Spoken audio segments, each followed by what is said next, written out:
يا أيها الذين آمنوا أطيعوا الله وأطيعوا الرسول ولا تبطلوا أعمالكم.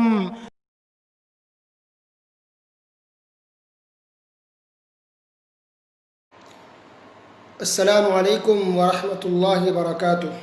بسم اللہ الرحمن الرحیم، الحمد للہ والصلاة والسلام علی رسول اللہ وعلی آلہ واصحابہ اجمعین۔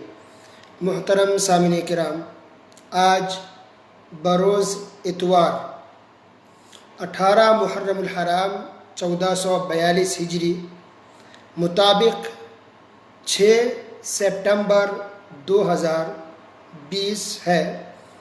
اللہ کے فضل و کرم سے ایک بار پھر میں آپ کے سامنے ایک نیا ٹاپک، ایک نیا موضوع لے کر کے حاضر ہوا ہوں، اور ٹاپک ہے قبر کا عذاب اور اس کی نعمتیں، پارٹ نمبر 1۔ قبر کا عذاب اور اس کی نعمتیں، یعنی قبر کے اندر صرف عذاب نہیں ہے بلکہ اس کے اندر نعمت بھی ہے۔ نعمت کس کے لیے ہے اور عذاب کس کے لیے ہے، یہ تمام باتیں انشاءاللہ بیان کریں گے۔ قبر کے اندر عذاب ہوتا ہے، اس کا ذکر قرآن مجید میں بھی ہے، اور انسان اگر نیک ہو تو اس کے لیے نعمت ہے، اس کا ذکر بھی قرآن مجید میں اللہ سبحانہ وتعالیٰ نے بیان فرمایا ہے، لیکن اس کا تفصیلی ذکر ڈیٹیلز میں حدیثوں کے اندر موجود ہے، اس کی تفصیل حدیث کے اندر ہے۔ تو ایک نہیں، دو نہیں، کئی حدیثیں ہیں جو متواتر کو پہنچتی ہیں۔ علامہ ابن ابی العز الحنفی نے اپنی مشہور کتاب شرح عقیدہ طحاویہ کے اندر لکھا ہے کہ قبر کے اندر عذاب ہوتا ہے، اس تعلق سے جو حدیثیں آئی ہیں وہ حد تواتر کو پہنچی ہوئی ہے، یعنی متواتر حدیثیں۔ متواتر یعنی موٹے لفظوں میں، عام بھاشا میں یہ سمجھیے کہ بہت ساری حدیثیں، ایک نہیں، دو نہیں، 10 نہیں، بہت ساری حدیثیں ہیں کہ قبر کے اندر عذاب ہوتا ہے۔ اس تعلق سے حدیثیں 2-4 نہیں بلکہ بہت ساری ہیں، متواتر ہے۔ سبحان اللہ۔ اچھا، قبر کا عذاب، یہ قبر ہی کیوں کہا گیا؟ کیونکہ عام طور پہ انسان کو قبر کے اندر دفن کیا جاتا ہے، اس لیے قبر کا عذاب کہتے ہیں یا قبر کی نعمت کہتے ہیں۔ اس کا مطلب یہ نہیں ہے کہ جن کو قبر میں دفن کیا جائے گا بس اسی سے حساب و کتاب ہوگا، باقی جو لوگ ڈوب کے مثلا مر گئے تو اس کا کیا ہوگا، نہیں، وہ بھی سیم اسی حکم ہے جس حکم میں وہ ہے جس شخص کو قبر میں دفن کیا جائے۔ یعنی اگر کوئی انسان ڈوب کے مر جائے، سیلاب میں بہہ جائے، یا کسی کو جلا دیا جائے، بلکہ کچھ دھرم کے لوگ جلا بھی دیتے ہیں، مثلا ہندوؤں کے اندر میت کو، مردے کو وہ جلا دیتے ہیں، خاک ہو جاتی ہے، راکھ بن جاتا ہے، تو کیا اس کا حساب و کتاب نہیں ہوگا؟ ہوگا، اسی طرح سے جس طرح کہ عام انسان کا ہوتا ہے۔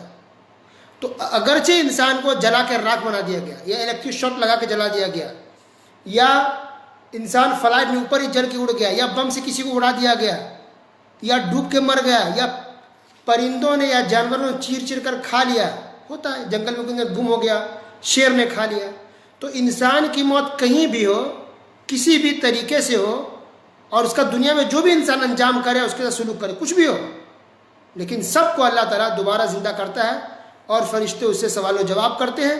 اگر انسان ہے، اچھا ہے، نیک ہے، تو اللہ کی نعمت میں ہوگا، سکون سے ہوگا، اور انسان گنہگار ہے تو اس کے ساتھ عذاب کا معاملہ ہوگا، اگر کافر ہے تو ہر حال میں اس کو عذاب ہے۔ تو یہ تصور سمجھیے، تصور یہی ہے کہ قبر میں اندر دفن کریں یا نہ کریں، جو بھی انسان کا معاملہ ہو اس کو اس مرحلے سے گزرنا ہوگا۔ تو اصل میں اس زندگی کو برزخ کی زندگی کہتے ہیں، برزخ، بارہ زاخہ، برزخ، یعنی ہم ابھی دنیا میں اس کو دنیا کی زندگی، اور ایک آخرت آنے والی، یعنی قیامت آئے گی، قیامت قائم ہونا ہے، پھر جنت اور جہنم کا فیصلہ ہوگا، جنتی جنت میں جائیں گے اور جہنمی جہنم میں جائیں گے، تو آخرت ہو گئی وہ، اور ابھی دنیا ہے۔ تو یہ دنیا اور آخرت کے بیچ کا جو مرحلہ ہے، جو ٹائمنگ ہے، جو زندگی، اس کو کہتے ہیں برزخ کی زندگی۔ تو آدم علیہ السلام سے لے کر اب تک کتنے پیغمبر، نبی، اچھے نیک لوگ، مسلمان یا کافر، فرعون، جو بھی کچھ ہے، سب آئے، سب کا انتقال ہوا، سب وفات پایا، جو کچھ ہوا، تو جو وفات پا گیا اس کی برزخ کی زندگی شروع ہو گئی۔ وہ بھی کہاں ہے؟ نہ کوئی نیک جنت میں ابھی گیا ہے،